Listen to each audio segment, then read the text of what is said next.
Hello and welcome to another episode of Cartoon Clearance with Meg and Dan. I'm Meg. And I'm Dan. And today we sail the high seas in pursuit of the greatest treasure of all, social inclusion! And the good ship Friend. And the good ship Friend. So get those decks swabbed and get those swashbuckles buckled, because today we are going to be getting into the very unlikely combination of pirates and scientists in the aptly named movie, The Pirates, An Adventure with Scientists. Take it away, Daniel. Alright, well, Pirates in an Adventure with Scientists was released in 2012 by stop animation sweethearts Aardman Studios. This was Aardman's fifth film, and their first since their 2005 Wallace and Gromit in The Curse of the Were-Rabbit to use traditional stop animation. For a couple years, they had done a few straight CG style movies, such as Fleshed Away. This film stars the voice talents of Hugh Grant, Martin Freeman, Brian Blessed, Imelda Staunton, and David Tennant. It was actually based on a series of books by Gideon Defoe, and this movie was based on his first of 5 books in the series, I think, at the moment. I saw a couple that I liked the names of, such as Pirates in an Adventure with Communists, Pirates in an Adventure with Napoleon. Like, you can tell this is not going to be your typical Errol Flynn-esque story. Upon its release in the United States, a few changes were made for American audiences. This included recasting 2 of the pirate characters, a few changes in the dialogue that were subtle but I was able to catch, and I believe the most obvious was the shortening of the very long name to just Pirates, Band of Misfits. Both Hugh Grant and Peter Lord were on record saying that they believe that American audiences wouldn't be as receptive to a long, whimsical name, mostly because of the humor differences between the UK and the US.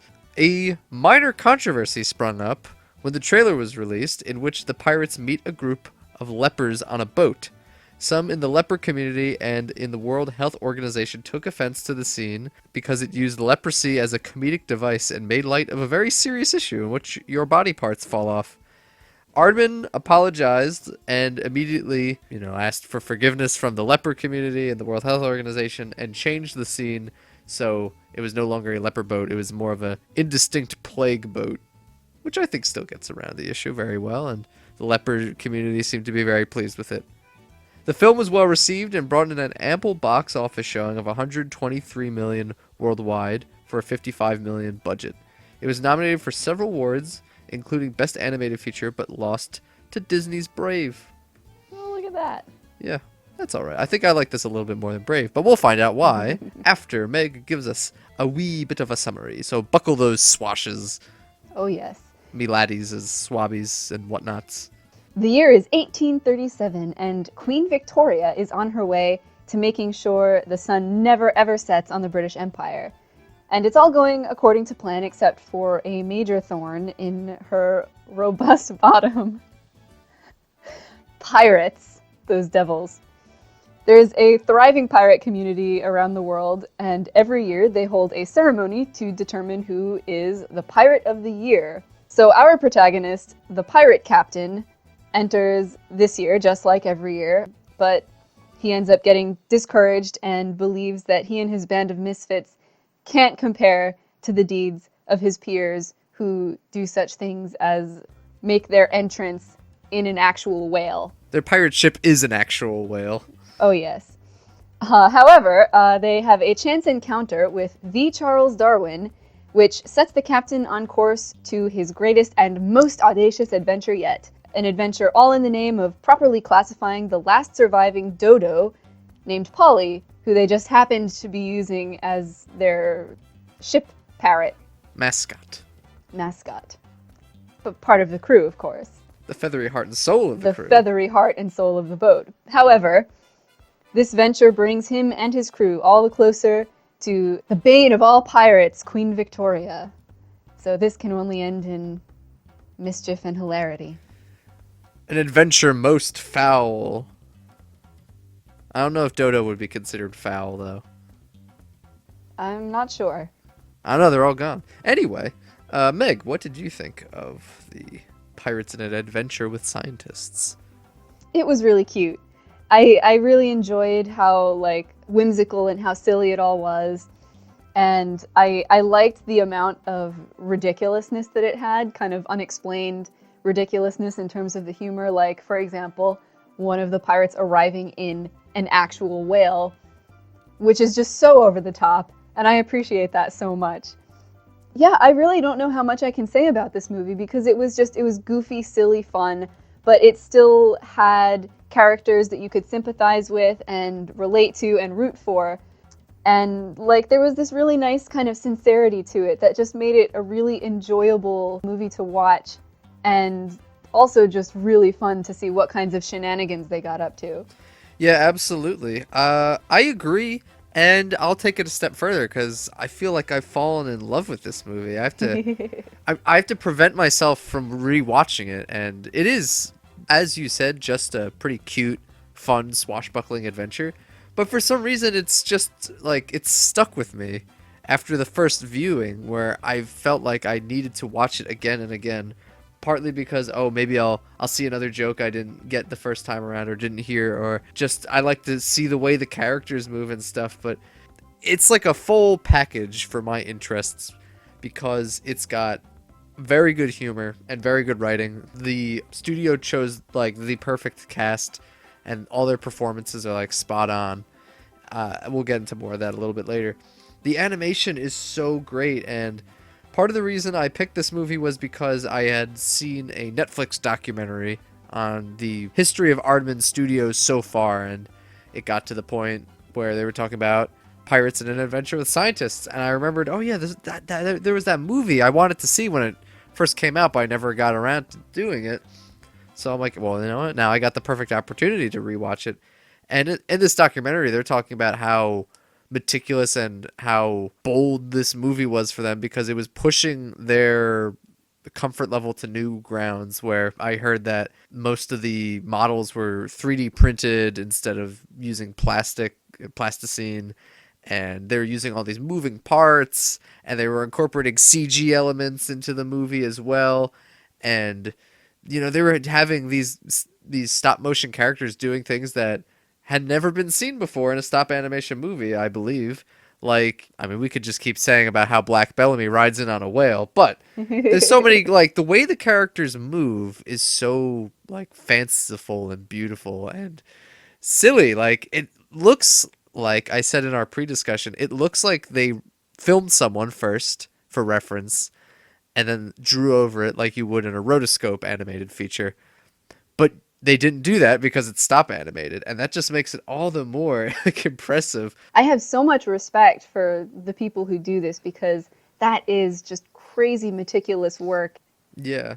Like, there's a scene in which the pirate captain is talking to a bunch of people on a stage, and he, you know, before he goes on the stage, he goes, "Science needs a bit of showmanship."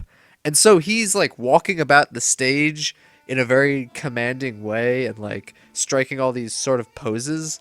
Like, you would be seeing someone who's really into their presentation doing, but he's doing things that are so, like, I can believe that someone would wiggle their fingers this way, or like do a little pivot step and then sort of bounce up and down before they stopped. And it was so awesome to see all these scenes doing that. And even to take it further once again, and I'd say it's mostly for comedic purposes, but the background art and everything, and even the little touches in the animation really bring the movie like up to a higher level. And I think I'll segue this into the characters next, but like the pirate captain in his character design looks like a pirate, and yet he's not. And there's more underneath him, and it kind of goes with like this not really main theme, but there's more going on underneath the skin than just this on the surface pirate. And one of my favorite little touches of, you know, Aardman magic is, you know, the pirates feeling down after boarding, 5 ships and finding no gold. Lepers, children on a field trip, ghosts. Plague victims. Plague victims. Lepers. I apologize, leper community. I think I've made a couple apologies in the past couple episodes. So I'm going to apologize for all further episodes. Anyway, he's feeling down, and he's dipping a biscuit into a cup of coffee, and the cup of coffee says "World's Greatest Pirate Captain" on it. And then when he's about to take the bite, the biscuit breaks in half and falls in his coffee, and it kind of just like looks down at it like, oh. And that's Yeah. like a great lending to the character. It's like, this is, I get that character. Like, I don't need someone to be like, that pirate captain sure is a loser. Of course, a lot of people do say that, as Hmm. evidenced by his wanted poster of 12 doubloons. I'm almost taken aback by it because it's just a fun, silly movie, and yet there's stuff going on underneath the surface of the main character. Right. It has some really sweet moments too. And I think that's interesting because all of the characters that aren't almost all of the characters that aren't actual historical figures don't really have proper names. They're just generic titles. So the protagonist's name is listed as Pirate Captain, and his first mate is Pirate with a Scarf, and then you have Pirate with Gout and Suspiciously Curvaceous Pirate. And they're labeled according to just what they are on the surface, but really there's and this kind of falls into the way the movie kind of plays with your expectations about what pirates are and what this pirate is going to be. Like, the opening scene starts with two of the characters arguing about what the best part of being a pirate is. Is it looting or is it the cutlasses? And they're having like a bar fight in their pirate ship, and the captain walks in and he's like striding through the room in like dark lighting, and he's talking all menacingly like, no, the best thing about being a pirate isn't the looting or the cutlasses or this or that. And it seems like it's kind of building up to this like really big, dramatic, intense thing. And then he's just like, it's ham night! And he starts dancing around and like throwing slices of ham to everybody. And they're just having so much fun. And at that point, I was definitely like, okay, I really like this movie already. Permission to come aboard, Captain. That's how I felt. Like, I am on board with this movie. And that's in Yeah. like the first like minute. And well, really the first minute is with Queen Victoria, and then it goes to the pirates. But even that scene Yeah. with Queen Victoria is pretty funny too. Oh, it's It's a hilarious. great, I mean, like, once again, playing with your expectations, where you have Queen Victoria, who's regarded, and not only is she a historical figure, but she's almost like a legend. She's like the most well-known monarch in all of Europe. And you know, these people are talking about how like they pretty much have every inch of the world under British control except like the Caribbean. The Queen's just like, what does my royal crest say? And the camera just pans up. It says, I hate pirates. It's like, oh, this is a silly movie. All right, I'm on. Okay, I'm into this. But yeah, Yeah. the pirate captain, like, you think he's gonna like run someone through or something, and in the end, he's just celebrating ham night with his fellow crew. With his beloved And crew. even though the crew, I think I remember when we watched The Hobbit, you were saying like the dwarves in the Hobbit movie that we watched were really just background noise. They just talked every once in a while, but they had nothing to them. And I think this was like a little bit like that, but not in a bad way, because the crew didn't have like development, but they were Right. still very important. It's like the crew Hmm. collectively is one character, and Right. as a crew, they grow. So it's like you can't have the crew without Pirate with the Gout, or Suspiciously Curvaceous Pirate, or the Albino Pirate. They're always together, and the fact that they're always together makes them like their own character. They're like a transformer, I guess you could say, in some strange way. But they have like a very interesting, not very surprising, but they love their captain. And the Hmm. pirate captain, he knows it, but at the same time, he doesn't value it immediately. Right. And that sort of sets this movie off on a very interesting course, because he's talking about, oh, the Pirate of the Year awards are coming up, and I'm gonna enter it, and he's like, with the sheer numbers of maths, I'm bound to win. I haven't won in the last 19 years, so this year I have to. Right. And everyone's like, I support you all the way, Captain. They love this guy without a doubt. They love him absolutely, and they also love Polly, the what they believed at the time is a parrot. Yep. But they love this guy, and you think, okay, well, you know what? They're just gonna love him no matter what. They're gonna be with him. But at a later point in the movie, they actually get upset with the pirate captain. Hmm. I won't. good reason. Yeah, with good reason. I won't go into that because we don't spoil things. But it isn't like they just get mad and decide to quit or whatever. It's they feel like they've been let down, and that once Right. again, like as a mob mentality, I guess, is very interesting, because it's not like they have this angsty fight where words were halved, and they of their own volition decide to leave and they're heartbroken by it. It's like they're breaking up with someone. Yeah. We can't talk about breakups without talking about the bond that the pirate captain and pirate with a scarf have. It's such a beautiful bond. It is a pretty beautiful bond. Like, once again, he's sort of like the main speaker for the crew, and so he vocalizes in very good words what the rest of the crew feels. He's number two for a reason. The so-called straight man who kind of tries to keep the captain on track and stop him from getting, too depressed or too reckless or what have you. I think he was the one who gave the pirate captain that mug. I would agree with that among headcanon. among other things. But I'd like to get back to the pirate captain for a minute because, as I was saying, like the pirate crew love him so much, and the pirate captain sort of takes that for granted. And the whole point of this movie is that the pirate captain wants to be Pirate of the Year, which is literal recognition. Right, social acceptance and recognition as a pirate, as a good And pirate. as a good pirate, like I've been doing this for years, and everyone makes fun of me. And I come into port, and then my wanted poster is 12 doubloons and a free pen. It's like he just wants some like approval, but it's almost like Shakespearean. It's like he already had this approval to begin with. Right. Although this is by no means a tragic movie. Maybe if you're Charles Darwin. He is a great character in which he's likable because he is unlikable, I think. If that makes sense. Right. He's a jerk of a character, but not to the point of being offensive about it. Yeah. Just kind of like, you again, like... It's like you are messing everything up. Like, if you weren't here, everything would be fine. But that in its own right is also an interesting character because Charles Darwin is also wanting, in his own way, acceptance. But his is in the form of love. Right. Although romantic love. Yeah, romantic love. And he does set his bar a bit high by having a crush on Queen Victoria. But, that's... He's got his interests. As he says, it's the bun. The bun really does it for him. Yep. And, I mean, there's also Mr. Bobo. He's got Mr. Bobo, but he doesn't value him as a friend. He values him as Mr. Bobo, a butler. A butler monkey. A butler monkey. And then you have Queen Victoria, who is not really looking for any approval because she's already the queen. And it's like people have to approve of her, or else they get their heads cut off. And in a weird, very, probably overthinking way, because she doesn't have to seek approval or is like, she was born with it, she's a crazy person.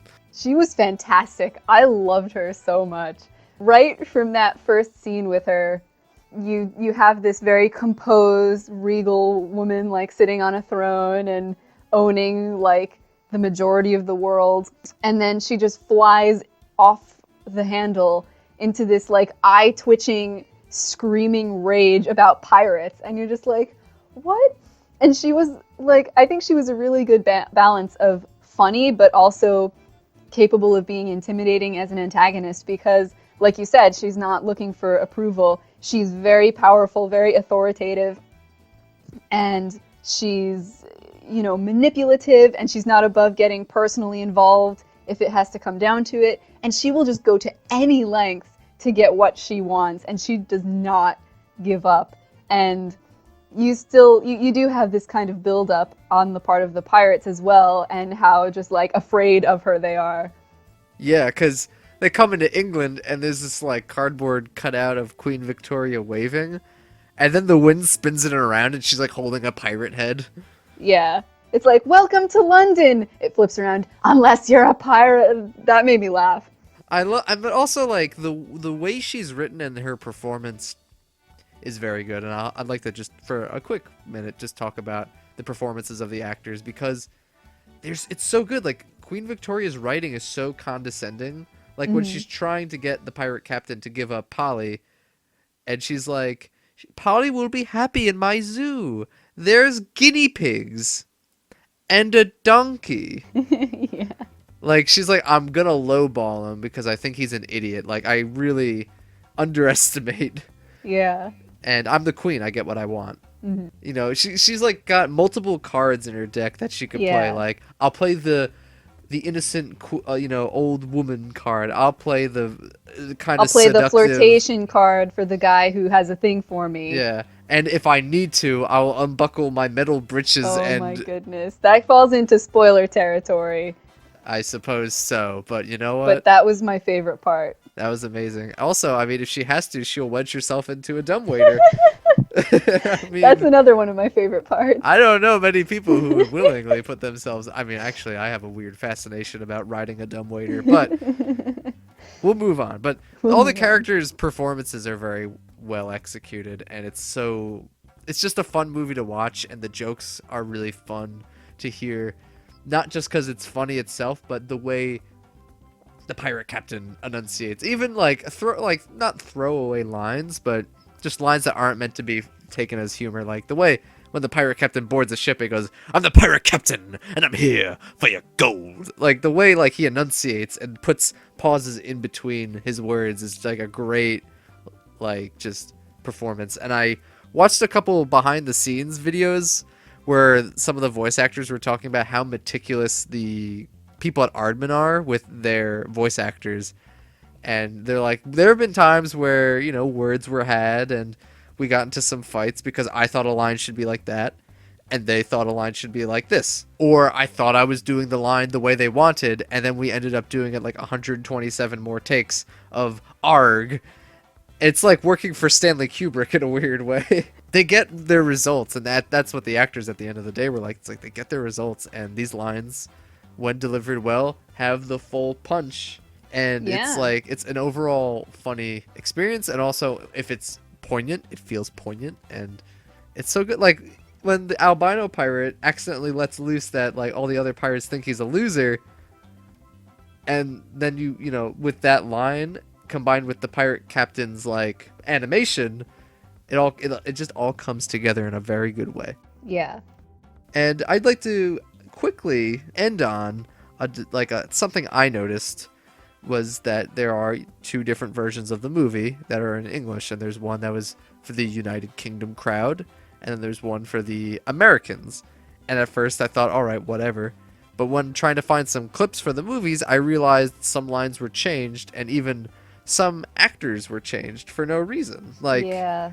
the albino pirate was recast by the late I think Antonin Yelchin's his name. He was in Star Trek. And then they recast another pirate who really only has a couple lines with Al Roker for some reason. And I'm like, why? Because you gotta Americanize everything. But it's not even like the main characters were recast. It's like two of these throwaway characters who I they're not even household names. I mean, Al Roker is, but for his, presence on the TV, not the movies. But then it went a little bit further where I noticed some lines of dialogue were even changed. And it didn't upset me, but it made me curious because I really liked the original lines. And I'll cite the one scene in particular that I caught was that the pirate captain and his crew are disguising themselves so the queen won't find them. And in the UK version, they're disguised as Girl Guides, and Girl Guides are sort of like Girl Scouts, but also a very distinct English thing. But in the United States version, they just changed the line to Girl Scout. Right. And I found that interesting because it's like, I know what a Girl Scout is, but these people don't look like Girl Scouts. Right. Whereas if you did the other way around, it's I don't know what a Girl Guide is, but these people are dressed as a Girl Guide apparently. Yeah. Also, just the performance of like the delivery of the lines, I thought was funnier when people were saying "Girl Guide." Hmm. It was 17% funnier. I don't know exactly know how to put my finger on it, and maybe I'm biased because I just like British humor and I get it and I know references and stuff.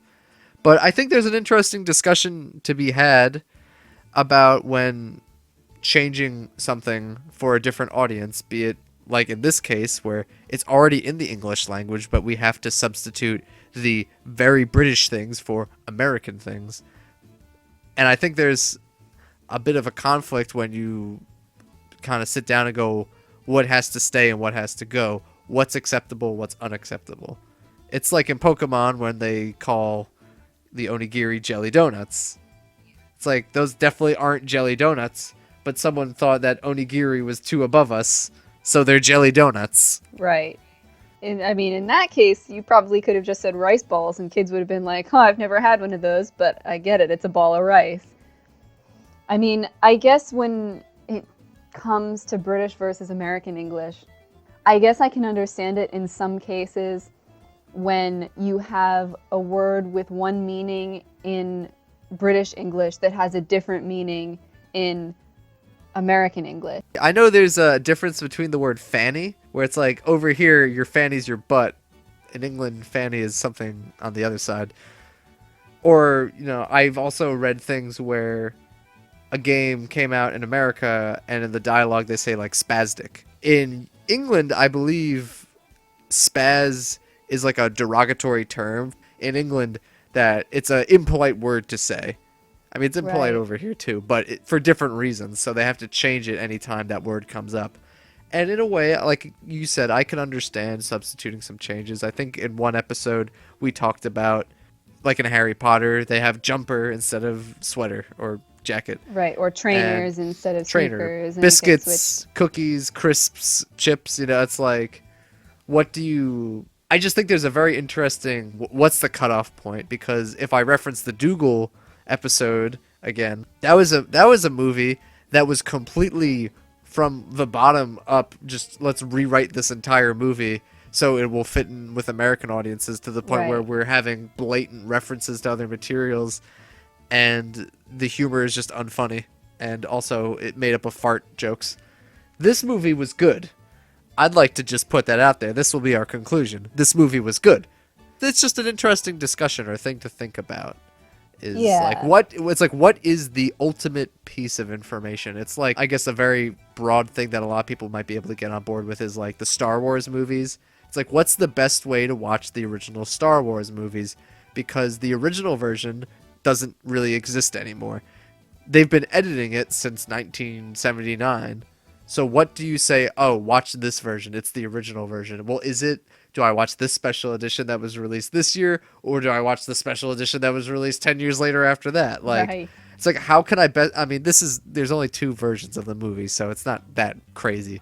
But if you keep changing things with your original source material, you're getting farther away from the source material. Yeah. And I think that could be a bit of a conflict. But this movie handled it well, and as I said in the beginning, I fell in love with it, and it was such a nice breath of fresh air to be laughing at something I hadn't seen before, and it looked good, and the way the characters moved made me giggle, and it filled me with fancy. It was a fun movie, a fun romp over the high seas, and full of very colorful characters. I would watch it again. And I hope one day, because I also read, I forgot to include this in the background, that there was going to be a sequel, but it got canceled. And I hope one day, maybe, who knows, they might pick up.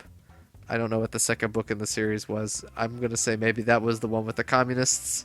But any of them, really. And I think that just about does it for this episode of I think so Cartoon too. Clearance. If you liked us talking on end about jumpers and trainers and biscuits and chips, if you like this, give it a thumbs up or a like. I don't know what they call it now. And leave a comment if you think that there's some more discussion to be had, or that we got something wrong, or you agree with the point that we had. We would really appreciate it, and we'll try to get back. And that is the end for this episode of Cartoon Clearance. We have been Discount Ramblepants. And remember, in a straight fight, a shark would probably beat a Dracula. I think you're right about that. But if it was a Frankenstein, I mean, that's a whole other issue. That's a whole other matter. I mean, then you got the jellyfish and the tentacles and then Queen Victoria. It's too much. All right, bye-bye.